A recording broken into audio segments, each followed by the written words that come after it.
Shri Asaduddin Owaisi. I stand to oppose the motion moved over here. So the Honorable Prime Minister talked about Ek Bharat, Shesh Bharat. He said in London that in my India, Imran lives.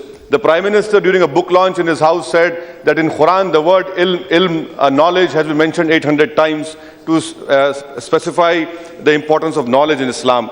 In 2014, in this August House, the Prime Minister during his first maiden speech said that many Muslim boys work in a cycle shop repairing puncture of cycles. Now, if you juxtapose these statements with what his government has done by stating that this government cannot be seen to establishing a minority university, which is completely obnoxious.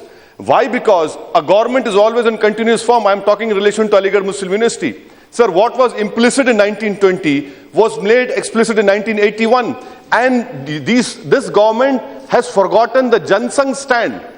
The Jansangh stand was for Aligarh Muslim University to be given minority status when Mr. Vajpayee was part of the government. Because the government could not complete its tenure, in 81 an act was brought wherein AMU was given a minority status. My question to the government is, if you cannot by law create a minority university, how can you create a minority university under law, under section 3 of UGC? I mean, the whole world knows that the Muslims had given land. At that time, sir, nearly 30 crores was collected. In today's value, it is more than 600 crores. So, I would request you to the government, please understand the ramifications. You are entering into an abyss, which will create a huge legal problem. A government of the day would fight for the legislation passed by this August House. You do not disown a legislation passed by this August House. And opposite is being happened. Same is happening with Jamia Millia Islamia, sir. Article 30 is a fundamental right. Any government brings in legislation to further the interest and intention of Article 30. Jamia Millia was founded by Muslims. It is known in the history. Sir, Article 15.5, Article 13.2, Central Education Institution Act 2006, and the National Commission for Minority Education clearly states that Jamia Millia is a minority institute. And in both these universities, there is no reservation for Muslims. In fact, 30% of students in Aligarh belong to non-Muslim community. I want to know, why are you after these two universities? What is wrong with this government? As it is, out of 100, only 3 Muslim boys become graduate. Why do you want to isolate Muslims? Why do you want to separate Muslims? Where is your Sabka Saath, Sabka Vikas? Your policies are completely contrary to what you are doing on the ground.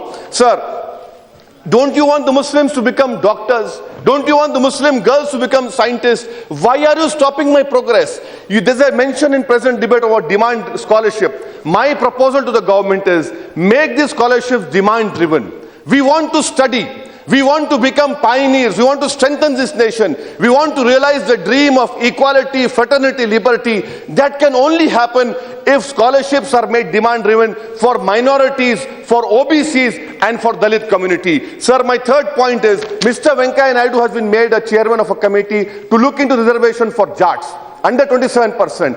Where is your Sabka Saath, Sabka Vikas? Where is the empirical data of backwardness of Jats? I have nothing against them, please give it to them.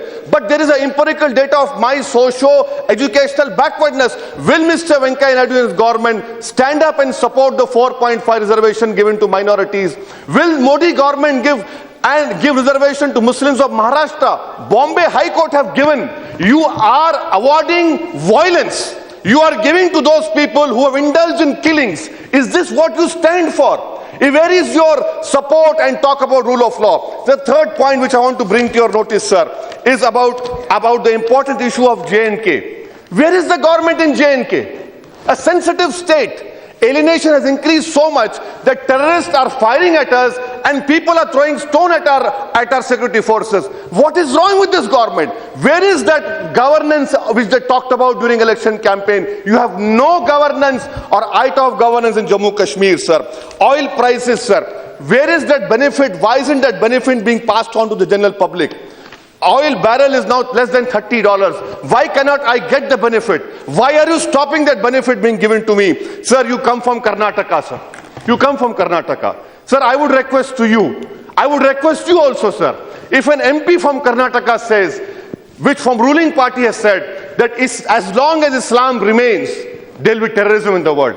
Sir, I'm a proud Muslim and a proud Indian. But how can you say my religion connection with terrorism?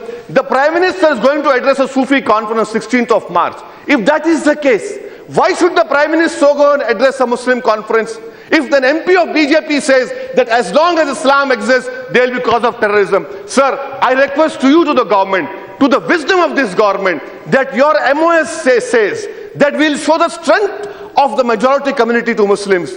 What is wrong? How can you show strength? You have taken oath on the Indian Constitution. Sir, may I know from the government that how is it that such statements are being emanated? If the Prime Minister agrees or disagrees, then he should sack that minister. He should sack his MP, that who stands up and says that Bhatkal is a center of terrorism. No, the Muslims of Bhatkal are proud Indians as you and me.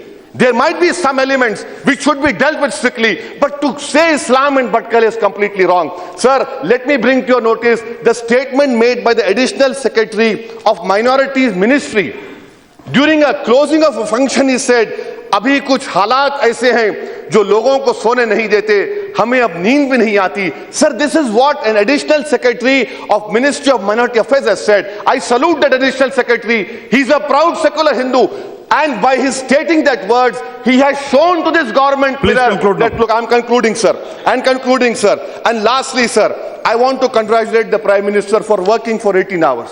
This is what the Honorable Minister for Food Processing said. But what has been the outcome of those 18 hours? The outcome of these 18 hours is soldiers are dying at borders. The outcome of that working of 18 hours is that a common man is still suffering.